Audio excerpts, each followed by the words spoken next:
Bucs Nation, something totally unexpected happened in the draft and it's leaving everyone stunned. Todd Bowles and Jason Licht made a surprising decision, laying their cards on the table in a way nobody saw coming. A familiar name popped up at the center of this twist, and the reason behind the pick goes way beyond what you're probably imagining. And there's more. The first impressions of Tampa Bay's new class are already making waves, with bold moves that could change the course of the season. So stay tuned, because you don't want to miss a single detail. Smash that like button to show some love, and let's dive into the news.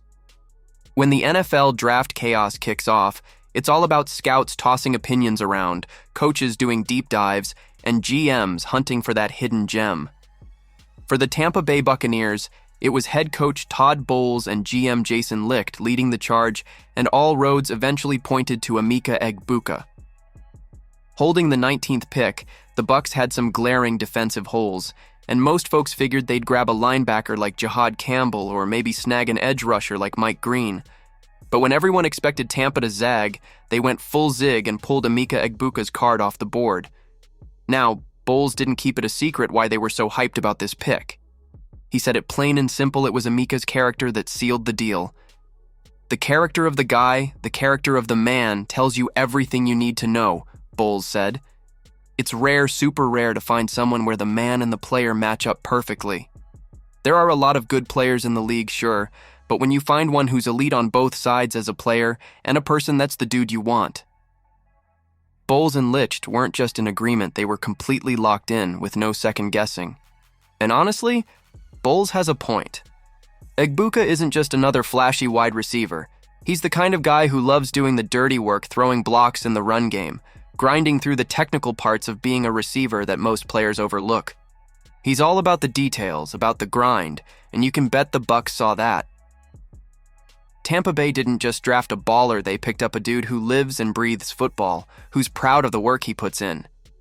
And sometimes, especially for teams trying to build something lasting, that kind of heart means way more than just raw talent. Bottom line, Emeka Egbuka's skill got him noticed, but his rare character made him impossible for the Bucs to pass up.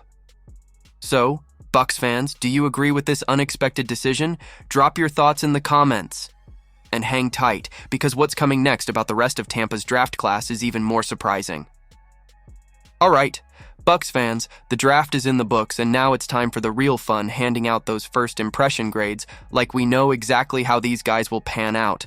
Spoiler, we don't, but that's half the fun. Alright, Bucs fans, the draft is in the books, and now it's time for the real fun, handing out those first impression grades like we know exactly how these guys will pan out. Spoiler, we don't, but that's half the fun. Starting at the top, Tampa Bay snagged Emeka Egbuka and gave us a little plot twist. Most expected defense, but nope, the Bucs went offense. Looking closer though, it really shouldn't have shocked anyone. Jason Licht loves guys who bring talent and top-tier character, and Egbuka checks both boxes. He's consistent, slippery out of the slot, and could even be the future WR1 in Tampa. Todd Bowles thinks he can play outside too, but I'm not 100% sold on that yet. Either way, it's a B+ for Emeka. Then there's Benjamin Morrison, chef's kiss. Absolute steal. This dude's coverage game is already NFL caliber, whether it's zone or man-to-man. He's a ball hawk too, always sniffing out picks. If it weren't for a hip surgery that scared off a few teams, he would have been a no-brainer first rounder. Bucs took a gamble on his health, and if he stays on the field, easy A. Jacob Parrish came next, and at first, yeah, it stung a little not seeing Xavier Watts' name pop up. But once you shake that off, Parrish is a baller in his own right. Speed for days, 4.35, 40, scrappy, physical classic nickel corner material. He's going to be a fun fit for this defense. Solid B+. David Walker followed, and even though he's coming from a smaller school and is a bit older, he'll be 25 as a rookie, the guy dominated his competition. Pure pass-rushing menace with athleticism to burn and a motor that doesn't quit.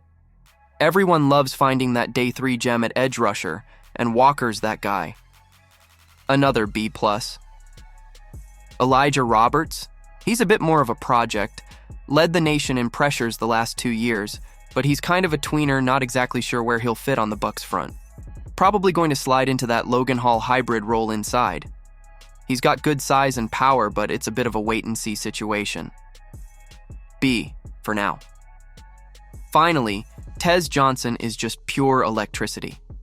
He might only weigh $150 soaking wet, but man, he is dangerous with the ball in his hands.